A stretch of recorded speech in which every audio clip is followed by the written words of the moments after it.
اور ماضی میں فوج اور ایجنسیوں ہی نے ان کی تمام تر جو ہے وہ سیاسی تربیت کی تھی، لیکن اقتدار حاصل کرنے کے بعد میاں نواز شریف صاحب نے اپنے موسنوں کو نظر انداز کر دیا، پھر وہ اپنی کچن کیبنٹ کی مرضی سے فیصلے کرنے لگے، اور پھر ان کی کچن کیبنٹ نے انہیں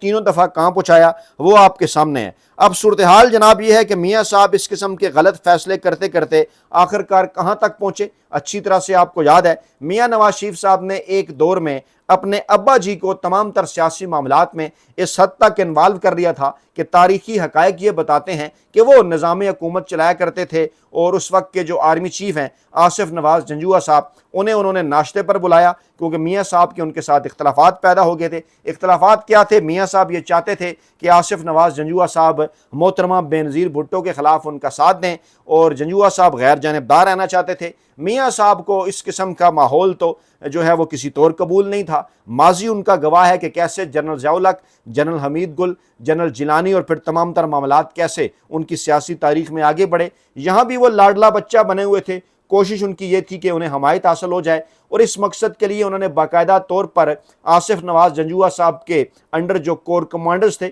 ان کے ساتھ بھی انہوں نے براہ راست رابطے استوار کیے، یہاں تک کہ انہیں طرح طرح کا انہوں نے لالچ بھی دیا۔ یہ بھی اطلاعات ہیں کہ لاہور کے ایک کور کمانڈر کو میاں نواز شریف صاحب نے ان کے بھائی کو جو ہے کچھ ٹھیکے بھی دیے، جس کا پتہ جب آصف نواز جنجوعہ صاحب کو جو ہے پتہ چلا تو وہ ناراض ہوئے، اور پھر ابا جی نے، جو میاں صاحب کے ابا جی ہیں بڑے میاں صاحب، انہوں نے یہ ناراضگی دور کرنے کے لیے پھر انہیں ناشتے کے اوپر بھی بلایا۔ اچھا، اسی دوران یہ بھی ہوا کہ شہباز شریف صاحب جو ہے وہ آصف نواز جنجوعہ صاحب کے پاس گئے، اور انہوں نے ایک BMW گاڑی کی چابیاں بھی پیش کیں، جو کہ انہوں نے شکریہ کے ساتھ واپس کر دی کہ مجھے نہیں چاہیے۔ اس کے بعد پر میاں نواز شریف صاحب نے خود بھی یہ کوشش کی کہ وہ آصف نواز جنجوعہ صاحب کو اس طرح سے خریدیں، انہیں BMW کی گاڑی کی چابیاں انہوں نے پیش کیں، جنجوعہ صاحب نے واپس کر دیں۔ اس قسم کے کام وہ کرتے رہے، مقصد ان کا صرف اور صرف یہ تھا کہ اپنا بندہ کسی طرح سے جو ہے بنا لیا جائے۔ اس کے بعد انہوں نے ابا جی کو بیچ میں ڈالا، اور پھر جو کچھ ہوا ایک پوری تاریخ ہے۔ خیر، وہ پرسرار انداز میں موت کے منہ میں چلے گئے آصف نواز جنجوعہ صاحب، اس پر پھر کبھی تفصیلی ہم بات کریں گے۔ اس کے بعد 99 میں کیا ہوتا ہے کہ میاں نواز شریف صاحب ایک مرتبہ پھر اسی قسم کی حرکتیں جو ہے وہ کرتے ہوئے نظر آتے ہیں، اور جنرل مشرف کے انڈر جو کور کمانڈرز تھے ان کے ساتھ وہ براہ راست رابطے استوار کرتے ہیں۔ کوئٹہ کے جو کور کمانڈر تھے جنرل طارق پرویز، ان کی نوکری بھی اسی چکر میں چلی جاتی ہے، ان کے ساتھ بھی یہ براہ راست رابطے کرتے ہیں، اور اطلاعات یہ تھیں کہ کور کمانڈر میٹنگز کی خبریں جو ہیں وہ بقول کچھ صحافیوں کے طارق پرویز صاحب میاں نواز شریف صاحب تک پہنچایا کرتے تھے۔ اس پر جنرل مشرف ناراض ہوئے، پھر ابا جی کو بیچ میں ڈالا جناب نواز شریف صاحب نے، ان کو بھی ناشتے پہ بلایا اور کہا جناب ہم آپ کو سارے عہدے دے دیتے ہیں، جوائنٹ چیف کا بھی، آپ کی مدت ملازمت بھی بڑھا دیتے ہیں، لیکن ہم آپ کے ساتھ صلح کرنا چاہتے ہیں۔ لیکن مشرف صاحب کو اچھی طرح سے اندازہ تھا کہ نواز شریف صاحب وار کرنے سے باز نہیں آئیں گے، اور پھر ایسا ہی ہوا۔ 12 اکتوبر 1999 کو جو کچھ ہوا یہ ایک تاریخ ہے۔ یعنی میاں نواز شریف صاحب بظاہر جب آپ کے ساتھ تعلقات بہتر کرنے کی کوشش کر رہے ہوتے ہیں، آپ کو تمام تر عہدے آپ کو دے رہے ہوتے ہیں، اس دوران بھی ان کی یہ کوشش ہوتی ہے کہ کوئی نہ کوئی ایک ایسا وار کر دیا جائے کہ اہم ترین عہدوں پر موجود شخصیات کو کمزور کر دیا جائے۔ اس وقت بھی خاص طور پر گزشتہ نومبر سے لے کے ابھی تک جب سے آرمی چیف صاحب کی مدت ملازمت میں اضافہ ہوا، ان کے پاس ایک اور عہدہ چیف آف ڈیفنس فورسز آ گیا۔ اس کے بعد میاں صاحب کو یہ نظر آ رہا ہے کہ ان کی سیاست مکمل طور پر ہو چکی ہے فارغ، انہیں اچھی طرح سے اس بات کا اندازہ ہو چکا ہے کہ ان کی سیاسی دکان مکمل طور پر ہو چکی ہے بند، اور اپنی بیٹی کی محبت میں معاملات کو وہ اس نہج پر لے جا چکے ہیں کہ جہاں یہ صورتحال بن چکی ہے کہ اپنے آبائی حلقے کے اندر بھی وہ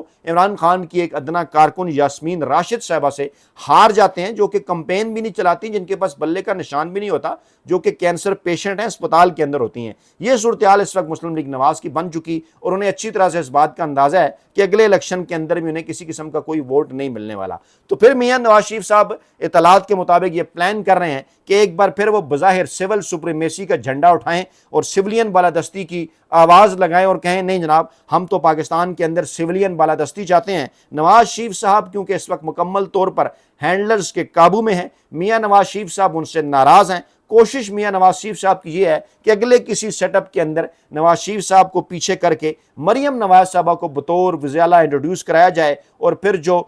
جناب ان کے جو میاں صاحب کے جو داماد ہیں علی ڈار صاحب، اسما نواز صاحبہ کا جو ہسبینڈ ہیں، انہیں بطور وزیر اعلیٰ پنجاب لایا جائے۔ لیکن یہ کہانی کیونکہ میاں صاحب کی ہو گئی خراب جب رضا ڈار صاحب کا معاملہ آیا، جب اسحاق ڈار صاحب کی انوالومنٹ سامنے آئی، جب علی ڈار صاحب کی انوالومنٹ سامنے آئی، جب اطلاعات کے مطابق مریم نواز شریف صاحبہ حتیٰ کہ میاں نواز شریف صاحب کی انوالومنٹ سامنے آئی، اور اس قسم کے سگنلز مقتدر حلقوں کی جانب سے دیے جانے لگے لاہور میں پولیس کو کہ اگر کھرا شریف خاندان کی طرف جاتا ہے، اگر کھرا اسحاق ڈار خاندان کی طرف جاتا ہے تو آپ ہر صورت اس کھرے کا پیچھا کیجئے اور معاملات کو قانون کے مطابق آگے بڑھائیے۔ اچھا میاں صاحب ایسے موقع پہ کیا کرتے ہوتے ہیں، میں ایک واقعہ آپ کے سامنے رکھتا ہوں کہ 29 جون 1993 کو نواز شریف نے رینجرز کے ذریعے پنجاب پر قبضہ کرنے کی کوشش کی۔ اگر اس پر عمل ہو جاتا تو ایک ایسی یاد تازہ ہو جاتی، خون کی ندیاں بہہ جاتی پاکستان کے اندر۔ لیکن پھر کیا ہوا کہ کور کمانڈر نے رینجر کی کمان اپنے ہاتھ میں لے لی اور پھر رینجر اور پولیس کے درمیان جو خوفناک تصادم ہونے جا رہا تھا، ایک دوسرے کا وہ نشانہ بننے سے بچ گئے۔ لیکن پھر کیا ہوا کہ لاہور کے کور کمانڈر نے بروقت مداخلت کی اور اس کے بعد پھر چیف سیکرٹری جاوید قریشی، کچھ لوگ جو سینئر ہیں انہیں ان معاملات کا پتہ ہے کہ کیسے انہوں نے جناب ان کے تدبر کی وجہ سے تمام تر جو معاملات ہیں وہ جناب اس میں جو ہے وہ بہتری آئی۔ یعنی میاں نواز شریف صاحب ہمیشہ اداروں کو بھی آمنے سامنے کرتے ہیں۔ اب بھی اسی قسم کی خبریں آ رہی ہیں سامنے کہ میاں نواز شریف صاحب کی یہ خواہش ہے، اس قسم کی کوشش انہوں نے پہلے بھی کی۔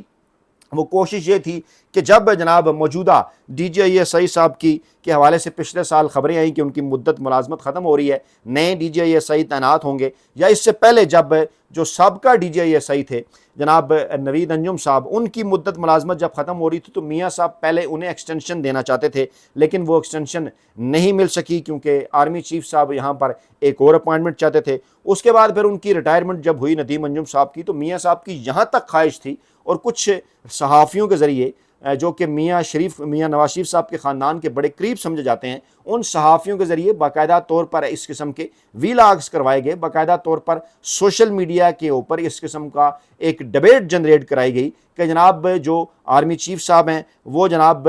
جو ہیں وہ کسی اور شخصیت کو D G I S I کے طور پر، مستقبل کے D G I S I کے طور پر دیکھنا چاہتے ہیں، اور اس میں نام آیا میجر جنرل فیصل نصیر صاحب کا۔ اور پھر اس قسم کی خبریں بھی سامنے آئیں کہ کچھ ایسے مخصوص اکاؤنٹس جنہیں پاکستان کی خفیہ ایجنسی کے ساتھ الائن قرار دیا جا رہا تھا، ان کی جانب سے کچھ ٹویٹس بھی سامنے آئے۔ لیکن بہرحال پوری کی پوری مسلم لیگ نواز کی اس قسم کی کوشش تھی کہ ایک ایسی کنفیوژن پیدا کر دی جائے پاکستانی اداروں کے درمیان کہ جس کے نتیجے میں آگے چل کے جسے کہتے ہیں نا پنجابی کے اندر ایک کڑمس مچ جائے۔ میاں نواز شریف صاحب اس وقت جو آج کے دن کی صورتحال ہے اس میں موجودہ جو سیٹ اپ ہے وہ انہیں چین نہیں لینے دے رہا۔ میاں نواز شریف صاحب کو اچھی طرح سے اس بات کا اندازہ ہو چکا کہ پاکستانی اسٹیبلشمنٹ اور پاکستان کے مقتدر حلقے ان سے، ان کے بھائی شہباز شریف سے، ان کی بیٹی مریم نواز صاحبہ سے جو کام لینا چاہتے تھے وہ لے چکے ہیں، اور آغاز ہوگا عنقریب اسحاق ڈار صاحب کو گھر بھجوانے کے عمل سے۔ یعنی پہلے اسحاق ڈار صاحب کو گھر بھجوایا جائے گا،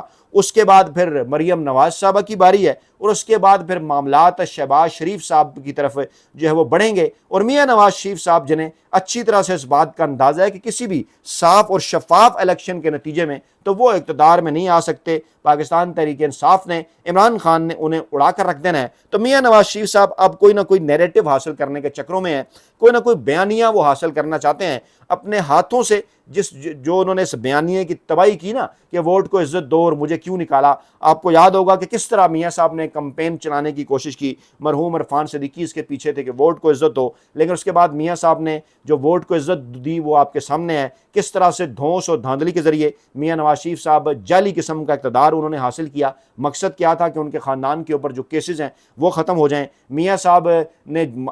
ماضی کے اندر مالیاتی کرپشن کے حوالے سے جو کارنامے سر انجام دیے جن میں انہیں سزائیں ہوئیں، کس طرح راتوں رات میاں نواز شریف صاحب اس میں مکھن میں سے بال کی طرح انہیں نکالا گیا، اور ایئرپورٹ کے اوپر جناب ان تک کاغذات اور ان تک دیگر چیزیں پہنچتی رہیں کہ ان معاملات سے انہیں نکالا جائے۔ اور پھر خواہش ان کی یہی تھی لندن پلان کے اندر کہ عمران خان صاحب کو جیل کے اندر رکھا جائے۔ 3 برس ہو گئے عمران خان صاحب جیل کے اندر ہے، لیکن میاں نواز شریف صاحب پوری کی پوری مسلم لیگ نواز، پیپلز پارٹی اور پوری کی پوری پاکستان کی مقتدرہ اس وقت عمران خان کے خلاف، پاکستان تحریک انصاف کے خلاف کسی قسم کا کوئی نیریٹو بنانے میں، کسی قسم کا کوئی بیانیہ بنانے میں مکمل طور پر ناکام ہے۔ اور کہا یہ جا رہا ہے مسلسل پچھلے 6 ہفتوں سے کہ مقتدرہ اس ہائبرڈ نظام کا اب مزید بوجھ اٹھانے کو تیار نہیں ہے، اور آغاز ہو چکا ہے، یعنی زوال کا آغاز ہو چکا ہے۔ وہ جولائی جس کی طرف اشارہ کیا گیا تھا کچھ مخصوص لکھاریوں کی جانب سے، وہ آدھا ختم ہونے کو ہے، اور جولائی کے آغاز ہی سے ہم نے دیکھا کہ کیسے پہلے لاہور والا واقعہ ہوا،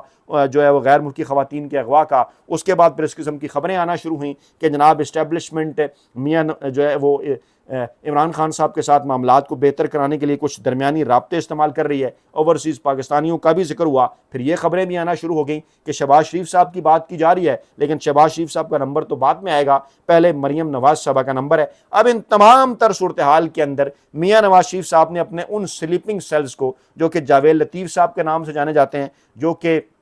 رانا ثناء اللہ صاحب کے نام سے جانے جاتے ہیں، انہیں ایکٹیو کر دیا ہے جناب، اور یہ تاثر بنانے کی کوشش کر رہے ہیں کہ پاک فوج کے اندر، پاکستان آرمی کے اندر اختلافات ہیں، اور یہ تاثر بنانے کی کوشش کر رہے ہیں کہ کچھ جرنیل موجودہ آرمی چیف کے خلاف ہیں، اور یہ تاثر بنانے کی کوشش کر رہے ہیں کہ جناب سیکیورٹی ایجنسی کے اندر کچھ عناصر موجود ہیں جو کہ عمران خان کی بیکنگ کر رہے ہیں، کیونکہ میاں نواز شریف صاحب کو اچھی طرح سے اپنا سیاسی مستقبل سامنے دیوار پر لکھا ہوا نظر آ رہا ہے۔ اپنا بہت خیال رکھیے گا، دعاؤں میں یاد رکھیے گا۔ نئی ویڈیو کے ساتھ جلد حاضر ہوں گے۔ اللہ نے کے پاس۔